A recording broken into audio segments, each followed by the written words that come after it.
So Gauteng has recorded a 3-magnitude tremor. This happened over the past weekend with an epicentre in the south of Joburg. It follows last month's 4.7 magnitude quake, which rocked parts of the East Rand. For more on this, let's speak to Wits University's earthquake and mining seismology Professor Raymond Durrheim. A very good evening to you, Professor.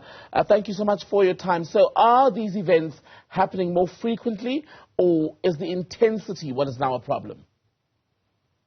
The events like this have been happening for a century around Johannesburg. And I think the one that happened last month was an unusually big one, a magnitude 4.4. That's what happened near Boksburg. But that is certainly not even the biggest that has happened there in previous generations. So I think it's just people are very much more aware of them now. One like the one that happened on just a few days ago. There's a fault event like that several times a year, maybe 10 times a year in and around Johannesburg. But I think people are just very sensitive to it now because of the big event, and perhaps also because of things like that explosion in the CBD. But are we right to be unsettled? Because some people who have been reporting this, especially when you see the immediate reaction, people appear to be becoming increasingly unsettled, if you will. Yeah, I think that's because we're not so used to it anymore. In the 1980s and 70s, when there was a lot more mining near Johannesburg, we'd have a fault event like this every week. But I think it's a case of people just have been unfamiliar with it now because they're a lot rarer, and that's because mining has largely stopped. Now, where this event happened on Saturday night, was it? That's an area where there still is current mining. There's a Roodepoort mine, which is 2 kilometers deep, and there's active mining taking place there. So when that happens from time to time, there will be events. And for the rest of the Central Rand, of course, mining has largely stopped, but there's still large voids under there, which nature is gradually, you could say, filling and closing, so the rock is continued to creak and crack. And so this is something that will happen not just for years, but for decades in the future. And how really the level of shaking, while it's alarming to people, it's way below at this stage the threshold that will really cause any damage to buildings or pose any threat to life. I see. How then would you describe the very link that you highlighted between the seismic events and Johannesburg's history and current mining operations, especially around Johannesburg? Yes, most of there's very little deep mining taking place any longer. The mining close to Johannesburg tends to be on some shallow open pit mines that have been mined, and that shouldn't cause any significant earthquake activity. What we find is much of the area around Johannesburg, close to Johannesburg, and let's say Gold Reef City, the mines have been allowed to fill with water, and so they're no longer easily accessible. If one wanted to do more mining, we'd have to drain those mines again. But even that act of allowing them to fill up with water during those months and years when the water level rose, that triggered a whole wave of seismicity. So about 10 years ago, there was a bit of alarm because we had a period of time when we were getting a lot more frequent events.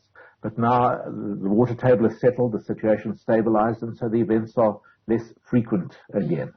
Earlier, you talked about what's happened in the Johannesburg CBD, that crack, the explosion, if you will, along Lillian Ngoyi Street. Now, mining or anything related to mining and possibly an earthquake was ruled out quite early on by the officials. But would Johannesburg be susceptible to similar scenarios caused by mining? The area where mining starts is pretty much along where the M2 highway runs. And in fact, in the Standard Bank building downtown, they've preserved one of the very old stopes, Pereira's Deep, and you can go in there and see the old mine working. So the areas that are undermined are really just to the south of that line.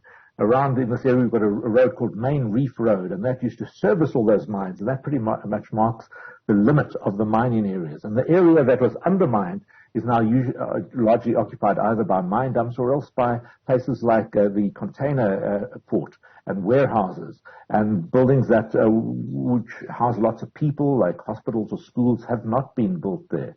So in that sense, that was taken into account by town planners. But of course, there's a lot of pressure on using that land. It is valuable land. It's close to the CBD. And so if there is development on it, we need to take care of that. It's built on stable ground.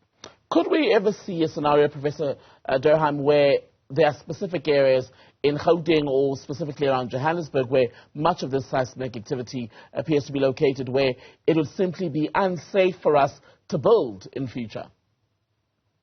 I don't think that will really be a case for mining. We know pretty well, and we can determine by drilling boreholes and doing geophysical experiments where the historic mining was, and we can avoid those areas. But there are other geohazards around the Johannesburg area, for example, sinkholes.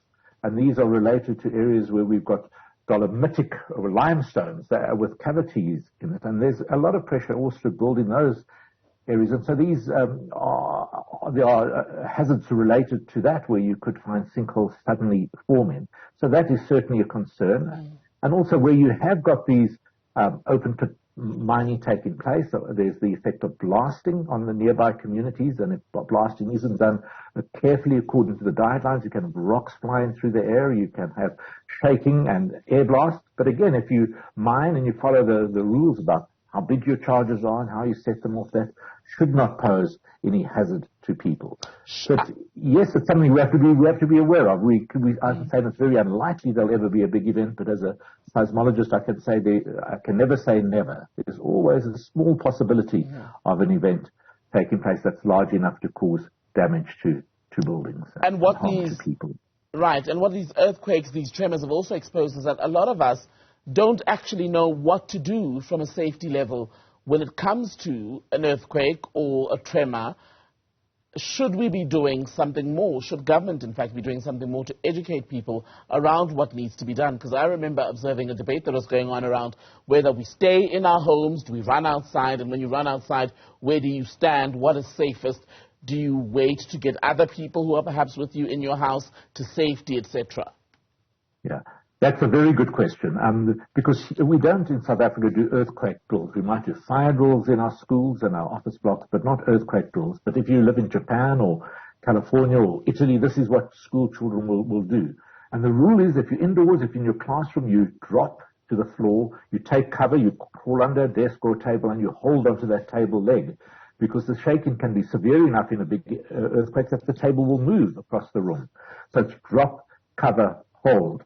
You do not try, especially if you're in a big building or a building with a lot of people, you do not try to flee, because there's far more chance of you being trampled in a stampede or injured by falling masonry than if you stay where you are under a table, or else if you need, go into the doorway, because the lintel of the door can provide some protection. So wait until the shaking stops. It could take a few tens of seconds if it's a big earthquake.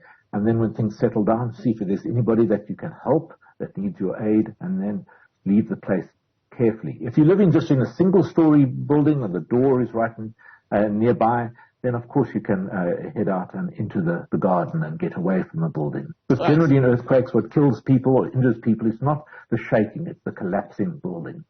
And just on that, I want to talk to you about meanings, definitions, because we're getting to a point recently where we're starting to use tremors and earthquakes interchangeably, but they don't exactly mean the same thing, do they?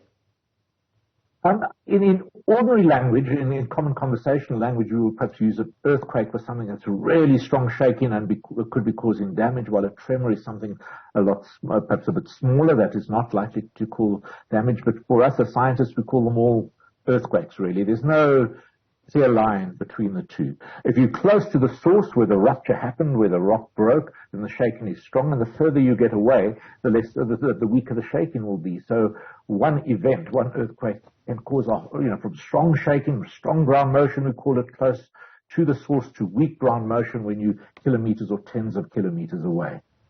Thank you very much for that. Professor Raymond Durrheim with the Wits University. He's the earthquake and mining seismology professor there at the institution.